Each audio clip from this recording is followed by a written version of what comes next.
시청자 여러분 안녕하십니까? VOA 모닝뉴스입니다. 마이크 폼페이오 국무장관은 미국은 북한 체제를 위협하지 않으며 북한의 밝은 미래를 원한다고 밝혔습니다. 또 북한 김정은 위원장이 옳은 선택을 할 것으로 여전히 희망한다면서도 체제가 유지돼 있다는 점도 확인했습니다. 첫 소식 박형주 기자가 보도합니다. 마이크 폼페이오 미 국무장관은 13일 샌프란시스코 실리콘밸리 리더십 그룹과의 대화에서 올해 미북 관계 전망에 대한 질문을 받고 북한이 옳은 결정을 내릴 것이라는데 여전히 희망적이라고 밝혔습니다. I still remain hopeful that North Korea will make the right decision. Not certainly the right decision for the world, but the right decision for the North Korean people as well. 협상이 2보 전진하면 2보 후퇴하며 느리게 진행되어 왔다면서도 약속을 이행하는 것이 최선이라는 점을 북한 김정은 위원장에게 확신시키기 위한 대화를 이어가고 있다고 했습니다. 폼페이오 장관은 그러면서 미국은 북한 체제에 위협이 되지 않으며 더욱 밝은 미래를 원한다고 강조했습니다. The weapon systems that they have do pose a real risk. America doesn't pose a security risk to the North Koreans. We want a brighter future for them. 또 비핵화 방식에 대한 옳은 배열과 순서, 이를 위한 진지한 대화가 필요하다는 점도 밝혔습니다. 그럴 수만 있다면 김 위원장의 방어 수단으로서 핵무기 없이도 더 밝고 안전한 미래를 확신하도록 할 수 있다는데 희망을 유지하고 있다는 겁니다. 국제사회의 제재가 유지돼 있다는 점을 상기하며 이것이 김 위원장에게 옳은 길을 숙고하도록 했다고 강조했습니다. United Nations sanctions, global sanctions, not American sanctions, have certainly caused Chairman Kim to think seriously about the right path forward for his people. 또 중국 정부의 압력 없이는 북한 문제를 해결할 수 없다며 북한 지도부에 중국도 북한의 비핵화를 기대하고 있다는 점을 분명히 말해야 한다고 강조했습니다. 폼페이오 장관은 이어 14일 한국, 일본 외교장관 회담과 관련해 북한의 단거리 미사일은 이들 동맹국에 더욱 위협이라며 향후 대북 접근법과 협상 재개 방안 등을 논의할 것이라고 밝혔습니다. VOA 뉴스 박형주입니다. 미국 정부가 유엔 안보리 대북 결의를 위반해 노동자 해외 파견을 도운 북한 기업 등 두 곳을 제재 대상으로 지정했습니다.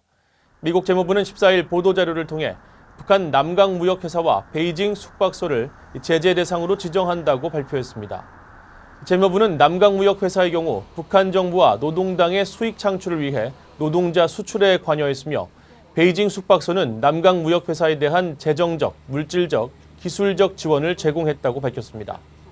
재무부는 이번 제재 대상 기업과 시설의 미국 내 모든 자산이 동결될 것이며 해외 금융기관들이 이들과 거래할 경우 미국의 세컨더리 보이콧, 즉 제3자 제재를 받을 수 있다고 경고했습니다.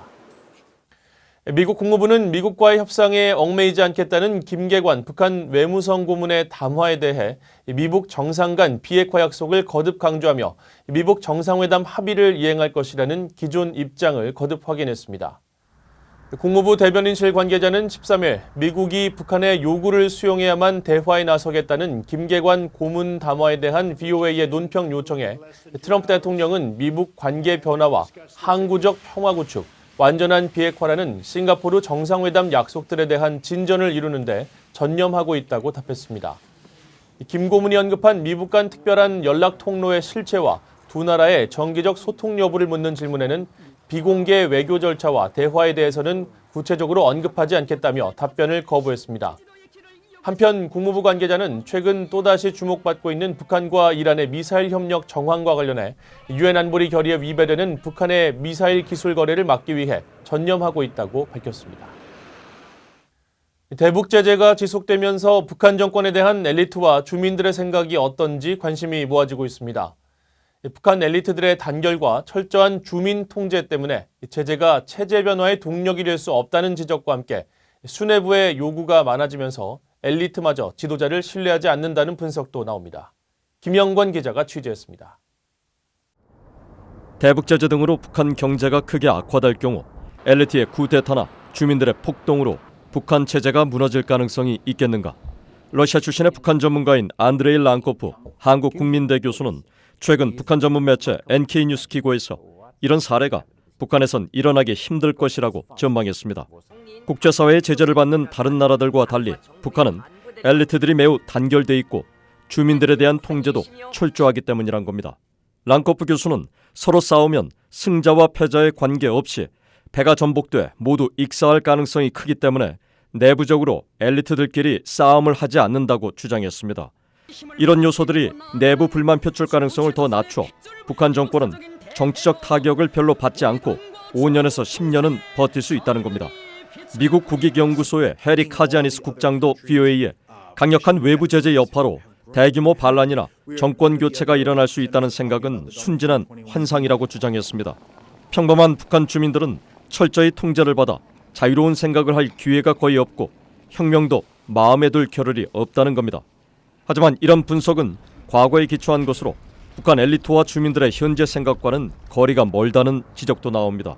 북한 노동당 전직 고위 간부 A씨는 제재 압박이 지속되면 국가의 기능과 통제력이 모두 약화되고 지도자에 대한 엘리트와 주민들의 신뢰도 떨어진다고 지적했습니다.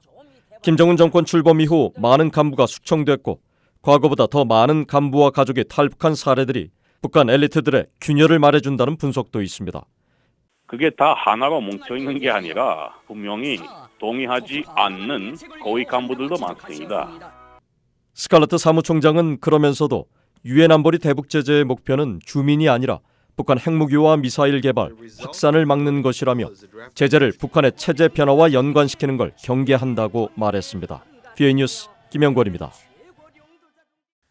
북한이 지난해 가구와 담배, 설탕 등 소비재 품목의 수입을 크게 늘렸습니다. 10여 년 전과 비교해 수입이 20배가량 늘어난 제품도 있었습니다. 함지아 기자가 취재했습니다. 국제무역센터 ITC가 13일 공개한 북중 무역 현황 자료에 따르면 북한이 지난해 1월부터 11월까지 중국으로부터 6,500만 달러에 달하는 가구 제품을 수입한 것으로 나타났습니다. 가구 제품 외에 담배와 과일, 설탕, 의류, 신발, 음료, 커피, 코코아 등 소비재 수입도 큰 폭으로 늘어났습니다. 특히 이들 제품 상당수는 제재의 영향이 본격화된 2018년과 비교해 지난해 11개월간 수입액이 크게 증가한 것은 물론 10년 전과 비교할 때도 증가세가 뚜렷했습니다.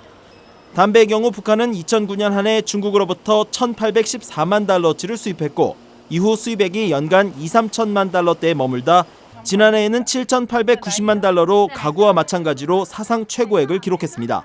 10년 전 177만 달러치가 중국에서 수입됐던 설탕은 2018년 4천만 달러, 이어 지난해 11개월 동안 3,888만 달러의 수입액을 나타냈습니다. 2009년보다 20배 이상 수입이 증가한 겁니다. 북한 경제 전문가들은 국제사회에 제재가 가해지고 있는 상황에서 소비재 품목의 수입 증가에 주목했습니다. 제재로 인해 일부 품목의 수입 제한과 대조적으로 일부 계층에게 필요한 소비재 품목의 수입 증가 현상이 뚜렷하다는 겁니다. 이와 반대로 기계류 제품 등의 수입이 제재 등의 요인으로 크게 줄고 있고 이런 현상은 장기적 관점에서 북한 경제에 악영향을 미칠 수 있다는 분석이 나옵니다. The trouble for North Korean economy, though, is they're not importing any investment goods. So the longer-term future looks very dire if they're not importing any machinery. 전문가들은 또 북한의 대중 수출액이 90% 이상 줄어든 상황에서 수입 급증에 따른 외화 적자를 어디에서 메우는지 주목했습니다. 스테판 해거드 캘리포니아 주립 샌디에고 대학 교수는 북한이 특정 국가나 기관 등으로부터 재정을 조달하고 있을 것이라며 중국 정부나 중국 기업 등의 협력 가능성을 제기했었습니다. 한미경제연구소의 트로이 스탠거론 선임국장은 외부에서 포착하지 못한 북한 해외 노동자들의 송금과 중국 관광 등 북한의 새로운 수입원 등이 있는 게 분명해 보인다고 말했습니다. VOA 뉴스 함지아입니다. 스웨덴 외교부가 지난해 10월 스톡홀름에서 열렸던 미북 실무협상 이후 중단된 양국 간 대화 재개를 위해 관련국과 직접 소통하고 있다고 밝혔습니다. 스웨덴 외무부 공보실 대변인은 14일 VOA에 스웨덴은 미북 대화 장소를 제공할 의향이 있다면서 대사관 관계자 등이 미국, 북한 측과 직접 대화하고 있다고 설명했습니다. 이 대변인은 그러면서 한반도 상황을 평화적으로 풀어나가기 위한 유일한 해법은 대화뿐이라며 조속히 실무협상을 재개하길 바란다고 덧붙였습니다. 앞서 지난 10일 로버트 오브라이언 미국 백악관 국가안보보좌관은 미국 인터넷 매체 악시오스와의 인터뷰에서 협상 재개를 위해 여러 채널로 접촉하고 있다면서 북한에 스톡홀름에서 마지막으로 열렸던 협상을 이어가고 싶다는 메시지를 전했다고 밝혔습니다. 이상으로 VOA 모닝 뉴스를 마칩니다. 시청해주신 여러분 고맙습니다.